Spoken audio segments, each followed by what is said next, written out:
every social interaction is now on digital. And the interesting thing is, they say 21 days of doing something, it becomes a habit. We have been in lockdown for 40 days plus, so that's 2 cycles of behavior reinforcement. Which we might not be able to change. Exactly.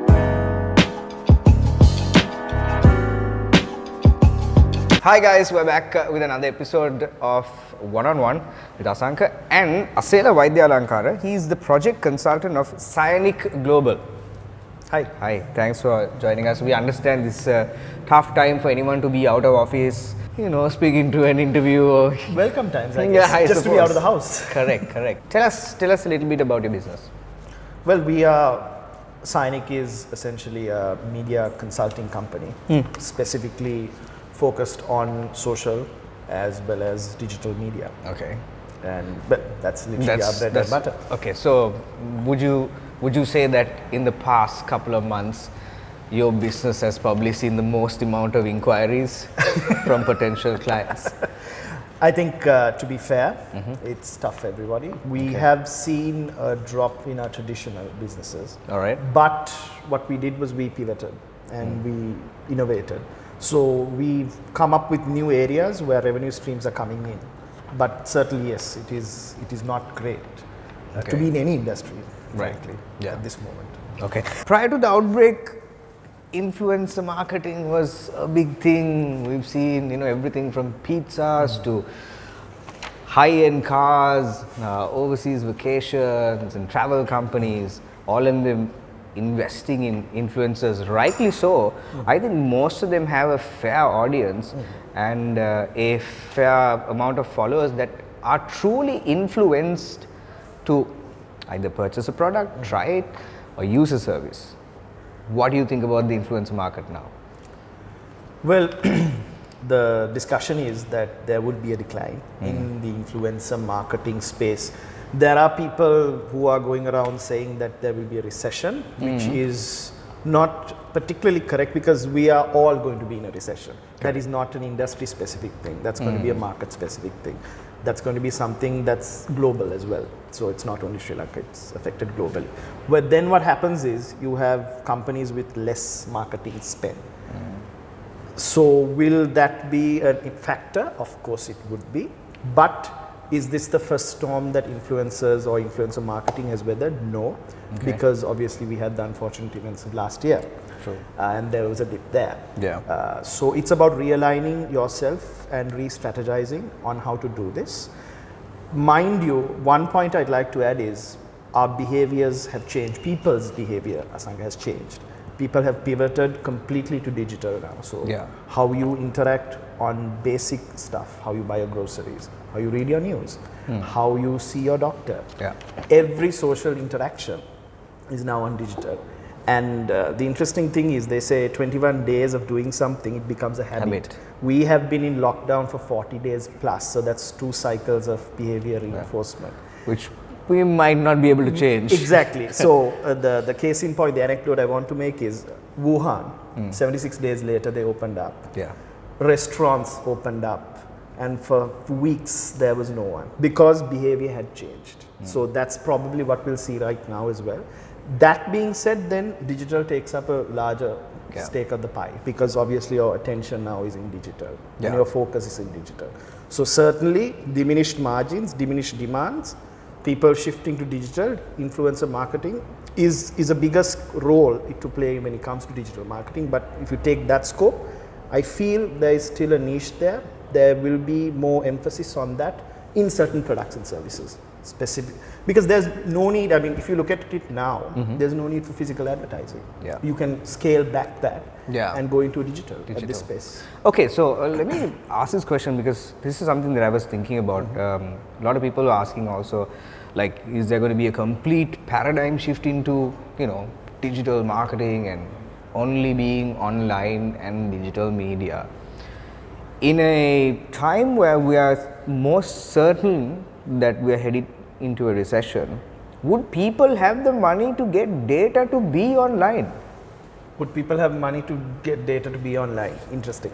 We're talking about the mass market here. We can talk about, talk about Colombo. But you have to understand, data has now, rightly so, become a commodity. in that sense, because you had telecom companies being declared essential service. So there is a shift of how important data is at this moment. So data is, listen, kids are going to school now via video conferencing. Correct. Schools have started. Some Colombo schools have started, and it's exclusively on video conferencing. Data. You are ordering your groceries online. Data. So data is going to take bigger and bigger of the pie. And given the fact that there is only a smaller pie now, it's going to take a larger slice of that. Like I said, we are now focused only on our phones, only on digital content. So that's where the attention lies at this moment. What do you think the future plan should be of companies getting back into advertising and perhaps traditional media, if at all, if that situation should arise? Well, I think I'll go back to the point I was making. People have had 2 cycles of behavior change. Right now, you have people coming out of this crisis. Let's say if the restrictions are lifted, you have people coming out of this crisis with a new set of behaviors, new set of preferences. But then there are sectors that are dependent on people coming in. Let's take an example of cinemas. Would you go in this current context to a cinema? How would you convince a person who's been watching streaming services to come and watch a cinema right now? That is a gap there. That gap can be filled by behavioral changes. That can be done via advertising. And that's the discussion they need to figure out. How they're going to do it, what is the mode, how are they going to go about it, is a deeper discussion that you can dive into in a boardroom or maybe one-to-one. But certainly that's the play here. You need to figure out, people have come out, their minds have changed, their priorities have changed, spending patterns have changed. And you need to somehow get them back into some of the areas that is beneficial for you as an organization. So you really need to figure that out. And the only way you're going to do that is advertising. All right, some interesting information. So the uncertainty of the coming months and years will heavily impact the spends of corporates across all scales. How will marketers adjust to these diminished budgets? Everybody's been given now. Like, okay, apart from the pay cuts, we're also taking away your entire marketing budget. So let me focus on this. It's reprioritizing certain requirements of your business. If you're a factory, suddenly health and safety budget, there's a huge health and safety budget that comes in. You have to take that pie out of somewhere. So the easiest target is sometimes taking it out of your marketing budget. That being said, you really need to be creative in how you go about it, because obviously it's not only a marketing problem, because if you go back, the pie has become smaller. It's not just the marketing slice of the pie has become smaller.